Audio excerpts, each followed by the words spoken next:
Bonjour, c'est Jean-Marie Marcos sur Radio Axe pour Le Bonheur en question. Une émission dans laquelle, chaque semaine, je réponds aux questions des auditeurs.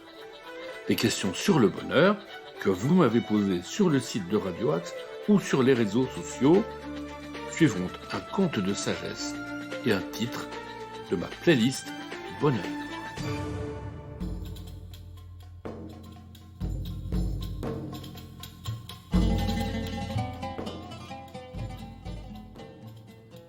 Est-ce qu'on est heureux quand on a des copains ?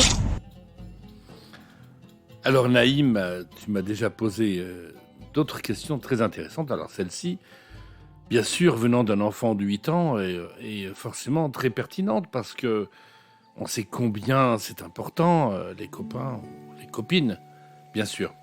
Alors, quand on a 8 ans, les garçons jouent en général avec les garçons et les filles avec les filles. C'est un peu plus tard qu'on a envie d'explorer un peu le monde de l'autre d'en face. En tout cas, voilà. Moi, je dirais que, pour répondre à ta question, moi, je dirais oui, bien sûr. Bien sûr, quand on est heureux, bien sûr qu'on est heureux quand on a des copains. D'ailleurs, tout enfant va rechercher des copains. L'amitié est source de bonheur. L'amitié est une de nos plus grandes sources de bonheur. L'amitié est une forme d'amour aussi désintéressé, de partage, de relations. Je vais peut-être parler un peu plus précisément de relations avec la question suivante. Mais en tout cas, sachant que nous ne sommes pas faits pour vivre seuls, un philosophe disait que seuls les fous et les ermites peuvent vivre seuls. Les enfants ne sont pas fous et les enfants ne sont pas des ermites. Les enfants ont besoin de partager. Et pourquoi avec des copains ? Eh bien, d'abord pour une raison très très simple, c'est que les copains ont la même taille en général. C'est-à-dire, en effet, les adultes sont beaucoup plus grands, souvent beaucoup plus puissants, beaucoup plus forts. Ils possèdent l'autorité, ils possèdent toutes sortes de pouvoirs que n'ont pas forcément les enfants. Et les enfants le savent très très bien. Alors, ils vont rechercher parmi les êtres humains qui sont autour d'eux, ceux qui leur sont le plus proches, et d'abord par la taille, et bien sûr, pas uniquement par la taille, mais par les goûts aussi. Finalement, quand on est copains, souvent c'est parce qu'on aime les mêmes choses. Et puis, on est souvent copains parce qu'on fait du sport ensemble, ou parce qu'on va à l'école ensemble. Et les premiers copains, les premières copines sont d'autres enfants qui partagent les mêmes lieux. Ensuite, si je rentre un peu dans le détail plus psychologique, il existe, on va dire, deux grandes catégories de personnalités qu'on trouve bien sûr dès l'enfance, puisque ce sont des préférences qui sont très marquées dès notre naissance. Eh bien, il y a donc des individus, enfants, qui préfèrent leur monde intérieur. Ils aiment les jeux dans lesquels ils sont seuls ou en tout petit groupe. Ils aiment lire et ils aiment peut-être dessiner, peindre, faire des choses vraiment seuls, des petits montages peut-être, ou s'imaginer des situations avec leurs figurines ou leurs personnages. Alors, ceux-là vont trouver l'énergie à l'intérieur d'eux-mêmes et auront peut-être moins de copains. Et ils auront toujours besoin de copains, mais ils ont besoin de moins de copains, mais avec qui ils vont partager beaucoup plus de choses plus profondes.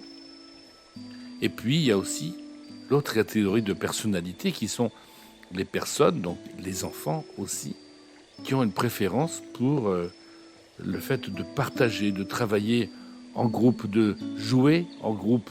Et donc, leur énergie à ces enfants-là va venir de l'extérieur, des jeux collectifs, du travail en commun. Et cela fait une grande différence, bien sûr, sur le nombre de copains, par exemple.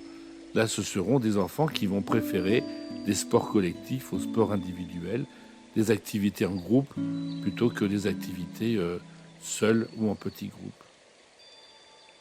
Donc, On a tous besoin d'amitié, mais pas de la même façon, pas avec la même quantité d'amis ou de copains.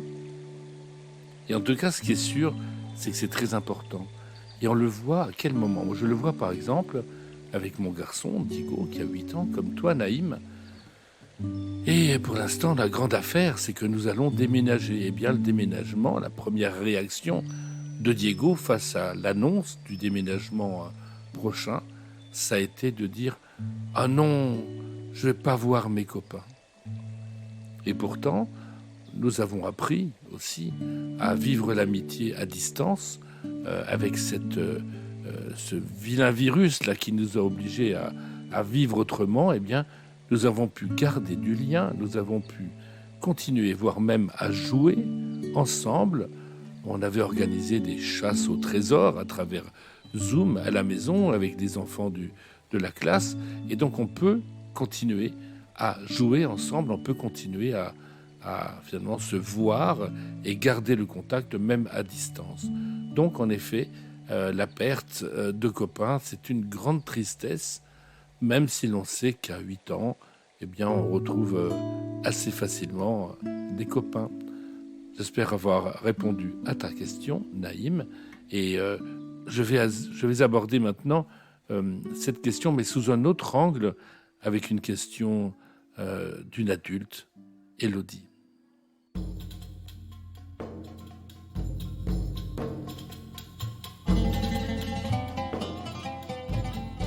A-t-on besoin des autres pour être heureux? Donc merci Élodie pour cette question enregistrée au parc du Dispensaire à Sartrouville. On entend des oiseaux, des mouvements derrière. Cette question ressemble beaucoup à une question à laquelle j'avais déjà répondu dans l'émission numéro 20. C'était « Peut-on vivre son bonheur seul ou a-t-il besoin d'être accompagné ?» Alors, je vais peut-être l'aborder sous un autre angle. J'avais parlé la dernière fois d'interdépendance, de besoin d'appartenance, de croyance et donc de notre besoin de vivre en groupe. Là, je vais l'aborder sous les 4 dimensions que j'aime beaucoup traiter en fait dans mes accompagnements, dans tout ce que je fais et dans mes livres. C'est la notion de la relation. A-t-on besoin des autres pour être heureux? Ça va dépendre bien sûr de la relation que l'on va avoir avec les autres. Non, même mieux que ça. Ça va d'abord dépendre de la relation que l'on a avec soi. Ce que j'appelle un peu le corps de la relation. C'est-à-dire, est-ce que nous avons une bonne relation à nous-mêmes? Est-ce que nous avons confiance en nous-mêmes? Ce qui nous aide à avoir confiance dans les autres et avoir aussi la confiance des autres. Est-ce que nous avons une bonne estime de nous-mêmes? Une bonne conscience de soi aussi, qui entraîne le respect de soi, l'amour de soi. Et respect de soi, conscience de soi, c'est bien différent de l'ego, c'est bien différent du narcissisme, bien sûr. Nous sommes notre premier compagnon de vie, et cette relation à soi est très importante. Donc je dirais qu'avant d'avoir besoin des autres pour être heureux, on a d'abord besoin de soi et d'être heureux avec soi-même. Puis il y a la relation à l'autre, la relation de type cœur cette fois-ci, où l'autre est source de bonheur, comme je viens de l'expliquer à Naïm, où nous avons parlé d'amitié, mais on peut parler aussi de la relation à l'autre, à un seul individu, au sein du couple, dans notre famille. Donc on peut parler d'amour au-delà de l'amitié, bien sûr, mais on peut parler aussi de la relation à l'autre, c'est le ou la collègue avec qui l'on travaille, le responsable, la responsable, et puis pourquoi pas les artistes avec qui nous pouvons avoir une relation uniquement à distance, mais où on apprécie en effet le travail. Et puis peut-être n'importe quel inconnu aussi, la personne dans la rue, à qui l'on a envie de sourire simplement parce que cette personne est autre et que cette personne peut aussi nous apporter du bonheur. On a besoin, voilà, même des inconnus. Ensuite, je parle de la relation aux autres, la relation tête. Donc là, on est plus dans la réflexion et Et la relation aux autres est une relation qui nous enrichit. Je prépare aujourd'hui une conférence ou un atelier de pratique sur le co-développement, qui est une forme d'apprentissage qui permet de mettre en valeur la dynamique d'un groupe, l'intelligence collective, comment nous pouvons à plusieurs développer plus d'intelligence, plus de compréhension, plus de découverte qu'en le faisant tout seul ou en petit groupe.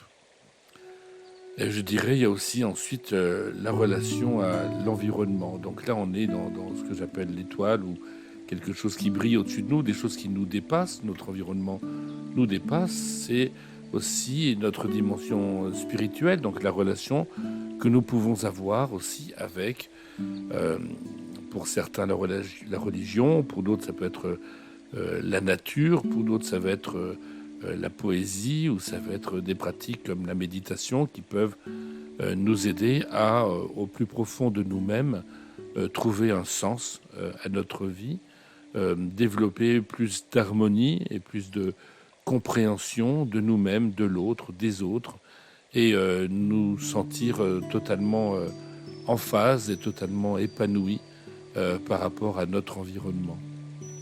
Donc oui, nous avons besoin des autres pour être heureux. Et je terminerai peut-être aussi par cette approche que j'aime beaucoup, qui nous vient du Japon, l'ikigai.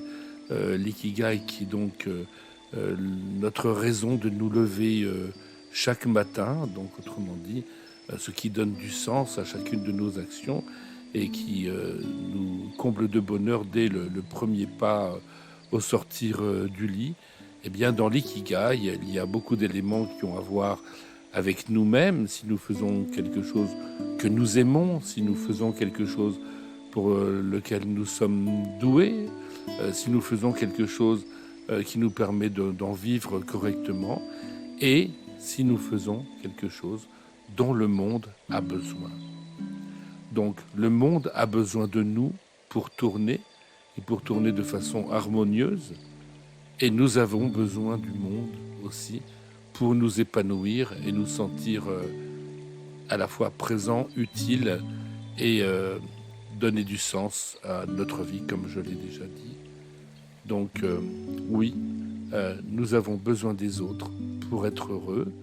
À nous de trouver dans chacun de nos interlocuteurs la source de bonheur dont nous avons besoin.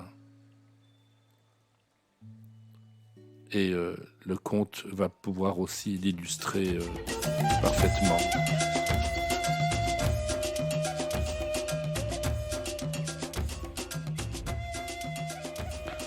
Se nourrir au paradis.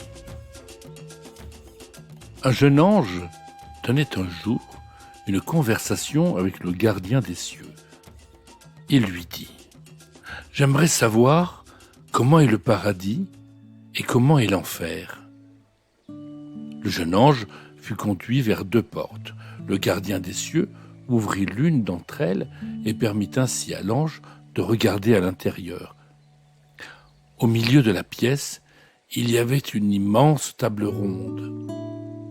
Et, au milieu de la table, il y avait une grosse marmite contenant un ragoût à l'arôme délicieux. Le jeune ange saliva d'envie. Les personnes assises autour de la table étaient maigres et livides. Elles avaient toutes l'air affamées. Elles tenaient des cuillères aux très longs manches attachées à leurs bras. Toutes pouvaient atteindre le plat de ragoût et remplir une cuillerée, mais comme le manche de la cuillère était plus long que leurs bras, elles ne pouvaient ramener les cuillères à leur bouche. Le jeune ange frissonna à la vue de leur misère et de leur souffrance. « Alors, c'est cela l'enfer ?» se demanda-t-il. Tous deux se dirigèrent alors vers la seconde porte. La porte s'ouvrit et, surprise, la scène était identique à la précédente. Il y avait la grande table ronde, la marmite de délicieux ragoût qui fit encore saliver le jeune ange. Les personnes autour de la table étaient également équipées de cuillères au long manche. Mais cette fois, les gens étaient bien nourris, replets, souriants et se parlaient en riant. Le jeune ange s'exclama « Je ne comprends pas. » « Eh bien, c'est simple, » fut la réponse du gardien des cieux. « C'est juste une question d'habileté. Ils ont appris à se nourrir les uns les autres, tandis que les gloutons et les égoïstes ne pensent qu'à eux-mêmes. »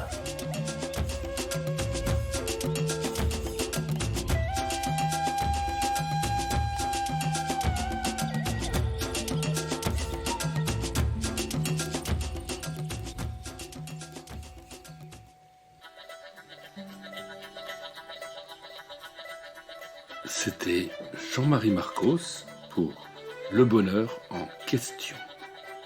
N'hésitez pas à me poser des questions sur le site de Radio Axe ou sur les réseaux sociaux. Je vais maintenant partager un titre de ma propre playlist du bonheur, mais auparavant, je vous donne rendez-vous lundi prochain à 19h sur Radio Axe. Et d'ici là, soyez heureux. Lily,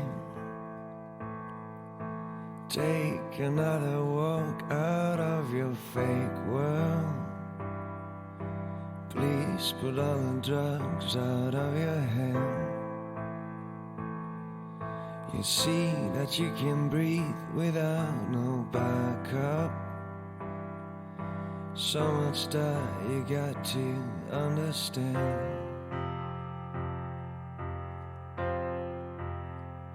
For every step in any walk, any turn of any thought, I'll be your guide.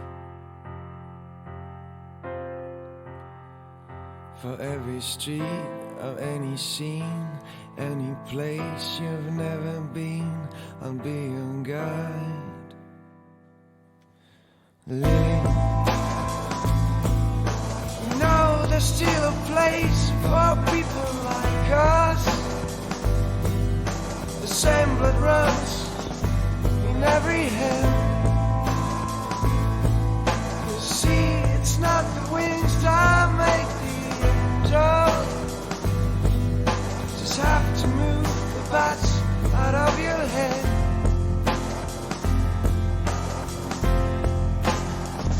For every step in any walk, any turn of any thought, I'll be your guide. For every street of any scene, any place you've never been, I'll be your guide. Lily, easy as a kiss will find an answer. Put all your fears back in the shade. Oh, don't become a ghost without no color. 'Cause you're the best things life ever made.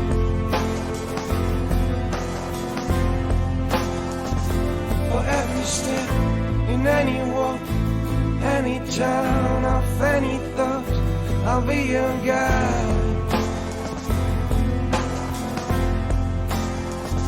For every street of any scene, any place you've never been, I'll be your guide.